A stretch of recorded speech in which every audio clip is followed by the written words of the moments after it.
Hello. Okay, we're up to chapter 5. Can you remember what we've read so far? So remember, this is the second book of our trilogy. It's The Tower at the End of Time by Amy Sparks. We loved the first book. We're reading the second book. I hope we'll do the third book as well. So we've got up to chapter 5. The house has had hiccups. We've had an urn, remember, that has had this witch rise up out of it, and the witch has a message. The first message was about the competition. Remember that Flabbergast is a hopscotch champion. He hasn't been able to take part in this competition for like years because the house was stuck in the realm of 9 on Earth, and now they're able to travel. They travel through different dimensions, different spaces, different times. We don't know where they're going. 9 doesn't know where she's going. She's in the house, and all of a sudden we've got this message about championships. So Flabbergast is really excited, and then there's another message, and he says, I don't think we should answer this. I'm not expecting another call. So we were making predictions, weren't we? That was my question to you. Who do you think the second message is from? Did you have any ideas? Okay, let's find out. Kaboom! There was a small explosion from inside the urn, with a puff of mauve powder and a stomach-churning smell of rotting vegetables. Ugh. The lid was lifted out of 9's hand, and she was thrown backwards beside Flabbergast, landing hard on the flagstone kitchen floor. Ooh, I bet that hurt. Her heart was thumping as she watched a wide band of mauve light shoot furiously upwards, taking the urn lid along with it. Then there was nothing but silence, except for a slight chink as the lid touched the ceiling. Madam, you seem incapable of not touching things I tell you not to touch. Oh yeah, I remember now. So do you remember? They'd said, oh no, I don't think we should answer that. And 9's too curious for her own good. And so she has opened the urn. I remember now. I'd forgot that part. Then stop telling me not to touch them, 9 shot back. He has reverse psychology. So normally if someone says, don't do it, you want to do it. So if you say, oh, you can do it, then no one wants to do it. So she's saying, don't tell me not to do it, because if you tell me no, I'm going to do it. They both turned back to the message urn as the mauve light began to transform into the features of a huge, thin person, their torso unnaturally stretching from the urn on the table up to the kitchen ceiling. The light faded and revealed a boy slightly older than Flabbergast, with a similarly ancient feel about him. His hair was wavy and all the way down to his shoulders. Ooh, this is a good picture moment. Are you drawing right now? So, you've seen pictures that I've drawn of Flabbergast, and they're all just from the descriptions that we've got from our first book. So we've got a boy figure, roughly the same age as Flabbergast, but he has like an old look about him. And he's got hair down to his shoulders. Blonde with a strong greenish tinge. His thin-lipped face had a strange mauve colour, and his pinky purple eyes narrowed as he loomed over them. He's got narrow eyes, little eyes. Friend of yours, said 9 as Flabbergast gulped beside her. When you say friend, squeaked Flabbergast. He straightened up, plastered on a smile, threw his arms wide, and bobbed in a strange curtsy. Spoon drew his sword from his sheath. Ah, who the devil is this? Ah, Gazillion the Unstoppable. How are you? Said Flabbergast, standing upright again. I, boomed Gazillion in a strong but nasal voice, am not a turnip. 9 sighed. In every sense she could think of, this was not a promising start. No, clearly you are not, said Flabbergast, the flicker of fear in his eyes now betraying his fixed grin. Congratulations on your turn-upping. You look undecidedly turn-upped. Untrue, Flabbergast, the unworthy, bellowed Gazillion. Unworthy, said 9, turning to Flabbergast, who flushed scarlet. The huge translucent figure bent forwards, bringing his furious face nearer to them. Nine and Flabbergast shuffled closer together. Look at my erstwhile beautiful hair. It's green, and I'm not gorgeous-faced. I'm purple. Nine rolled her eyes. Wonderful. Another wizard with all the charm of a pile of dung. Oh, I wouldn't say purple, flustered Flabbergast. Rather more, you look pinkish. You know, a pinkish glowing complexion. For a turnip, yes, bellowed Gazillion, bending over so far that his mauvish nose almost touched Flabbergast's.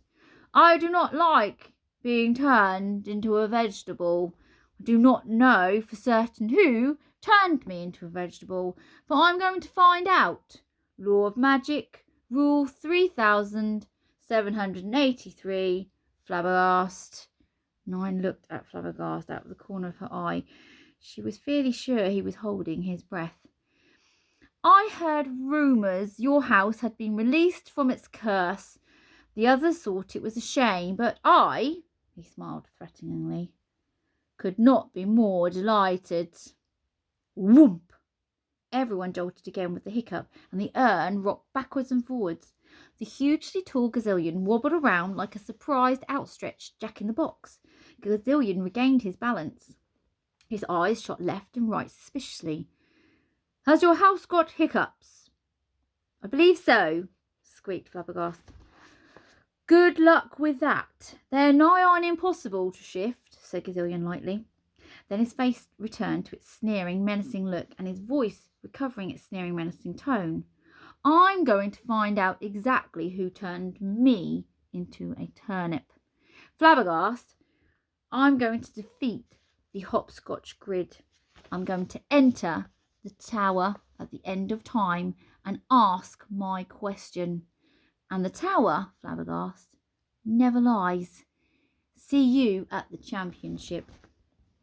He zoomed back into the urn at an alarming rate. The lid gave another chink as it chattered down into the urn. Spoon sheathed his sword again as Nine looked at Flabbergast, who sank to his knees. Wizard Cross, said Eric, his eyes wide. Nine turned to Flabbergast. Just tell me, she said through gritted teeth, that it wasn't you. Tell me you didn't turn him into a turnip. Flabbergast leapt to his feet. Well, you've met him, madam. He deserved it. You lied, said Spoon. I'm just trying to think how to do a Scottish accent. Hold on. Ah, you're Flabbergast the Unworthy? I can't do Scottish. Ah, you said you were Flabbergast the Great. The wizard whirled around so forcefully that Nine stepped backwards. I will be, he said, his fingertips sparkling silver, when I win the championship. But this law of magic, 3-7, what's that? Said Nine. A sense of unease prickled her.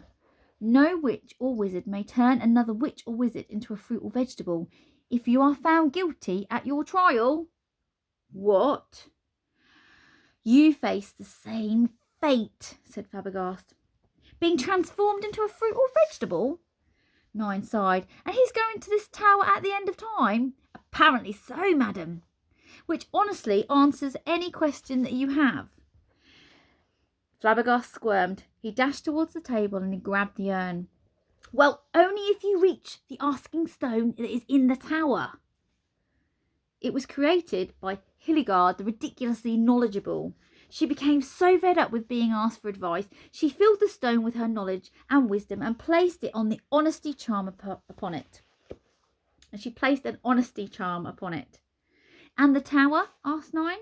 Well, people were impressed they built a shrine for the stone, except the stone was so knowledgeable it infiltrated every fibre of the tower's construction. It became the tower, madam. Flabbergast tucked the urn under his arm, one hand clasping the lid very tightly shut. If you ask me, the power rather went to its head. Even Hilligard went to ask the tower what she should do. It told her to retire by the sea and take up stamp collecting because it was clearly better than she was. Well, I have a question for this tower. Sorry, I thought it was 9. It's Spoon. I'm back to Scottish. I have a question for this tower, said Spoon. Why are we going to watch flaming wizards skip around instead of finding dish? He wiggled his fingers and skipped mockingly on the spot, his kilt flapping and flipping. Flabbergast said nothing, but marched over to a collection of different shaped cupboards near the cauldron. 9 watched as he opened a short, narrow door and hurled the urn inside. Why did you just do that? Said 9, as Flabbergast slammed the cupboard door shut. I don't believe we need any more messages today, he said. A look of grim determination came over his face as he headed for the kitchen door.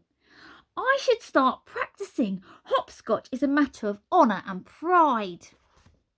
Aye, said Spoon, and you'd better grab those when you can, Flabbergast, the unworthy. Flabbergast glared at Spoon.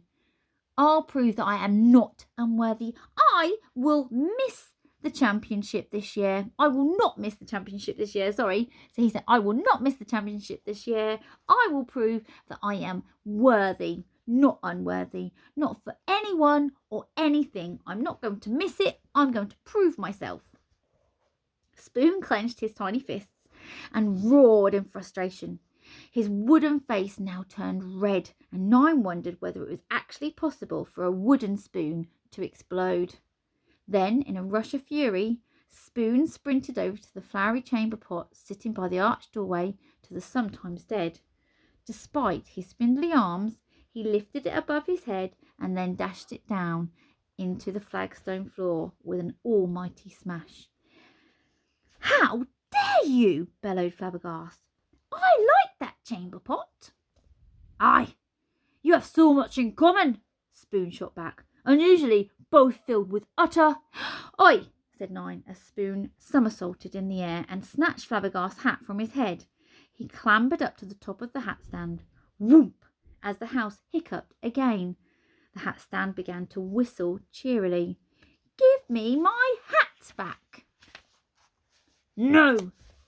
Eric reached into his apron pocket and desperately offered a boiled sweet. Instead, Flabbergast grabbed the feather duster tucked into the troll's apron, ran to the hat stand and jabbed the duster at Spoon like a sword. Spoon jabbed his sword back. Friends cross, wailed Eric. Lady fix.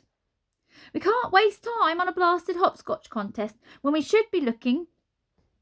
This is Spoon, sorry. We can't waste time on a blasted hopscotch contest when we should be looking for Professor Dish. I owe someone the secret formula. I told you I had the devil on my tail, raged Spoon, as Flabbergast shook the hat stand, trying to dislodge the irate utensil.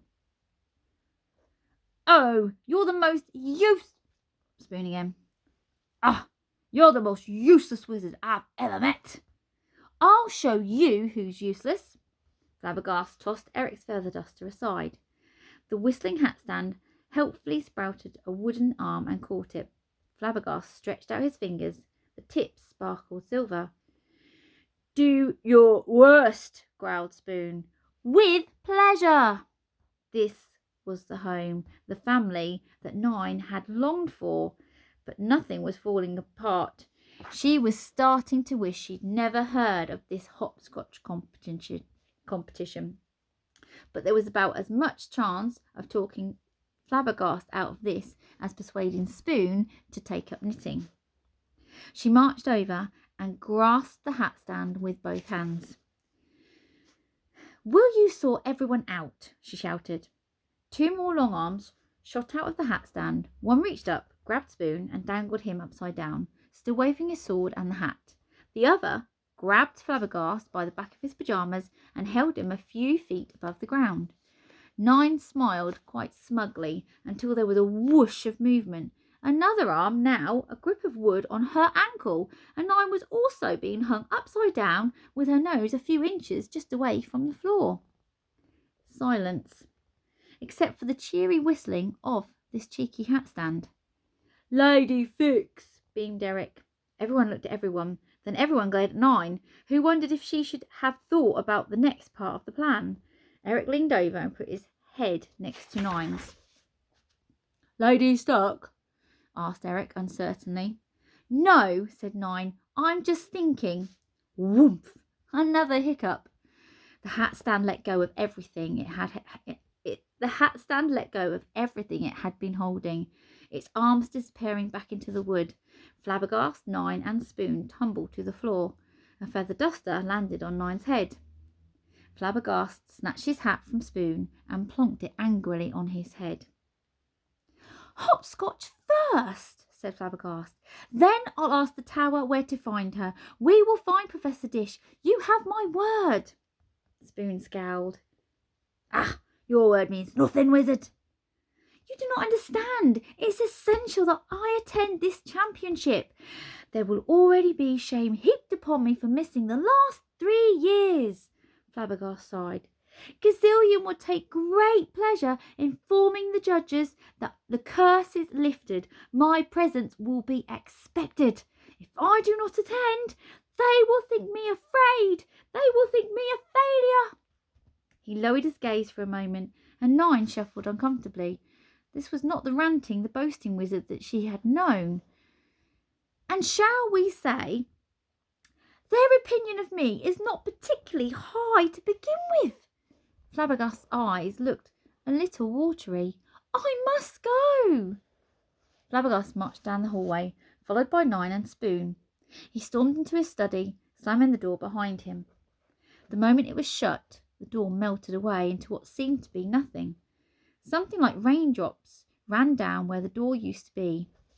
9 leaned forwards, fingers outstretched, curious to touch the rain, but then suddenly a fiery vertical hopscotch grid appeared in its place. 9 gasped and quickly stepped back, watching as numbers 1 appeared as a single square at the bottom, then 2, and then 3 as double squares, then 4 as a single, all the way up to number 10 as a single square at the top. The outline of every numbered box burned with golden fire, which ran along the lines like an angry current, crackling and spitting. 9 frowned. She had watched children play hopscotch when she had lived in the world outside the house, and it didn't usually involve fire. "Think twice before you enter that room, lass," said Spoon, stabbing his sword into the carpet. "Ah, stepping inside that study is stepping inside the boy's mind, and I tell ye, that's not for the faint-hearted. Now I need a cup of tea before I stab someone with them." And then he starts with Flabber, and that ends with Gast.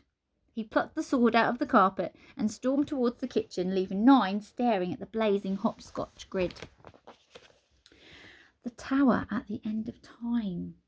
The asking stone. Maybe 9 had a question of her own.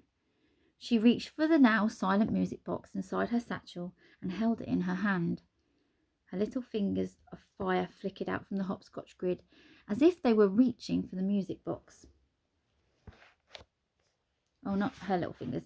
Little fingers of fire flickered out from the hopscotch grid as if they were reaching out for her music box. 9's heart thumped as the twisting, fiery fingers became closer and closer. Zap! 9 had a curly purple tail, 2 heads, and was as light as a feather. She zoomed upwards to the hallway ceiling. At the little burst of magic from the still cursed tea cupboard, the flickering fingers retracted into their fiery squares. "Oi!" 9 bellowed to Spoon in the kitchen as she hovered with one hand against the ceiling. "Call tea cupboard before you touch the tea cupboard." "Ah, tea cupboard!" snapped Spoon's distant voice. 9 tutted as the curse wore off, and she zoomed back down again, tucking her music box back into a satchel as she did so. "I'm not ready to be inside Flabbergast's mind," she said, staring at the fiery grid, "but I am definitely ready for a cup of tea." And that will take us to chapter 6, which Mrs. Fish is going to read ahead and check if I have any spoon bits and practice ready for next time. Next time is quite an average size. That's nice little, actually. It's a little chapter. It won't take that long. Well, I hope you enjoyed it. have a little think. There were some nice drawing opportunities there, especially again because we've got the tea cupboard. Spoon touched the tea cupboard, so 9 turned into something else again, didn't she? 9 had curly purple. She had a curly purple tail, 2 heads, and was as light as a feather. So that's quite open to suggestion. You could draw, well, draw 9 as light as a feather with a curly purple tail and 2 heads. I'd love to see your drawings. Bring them into school, please. Chapter 6 next time. Thanks. Bye.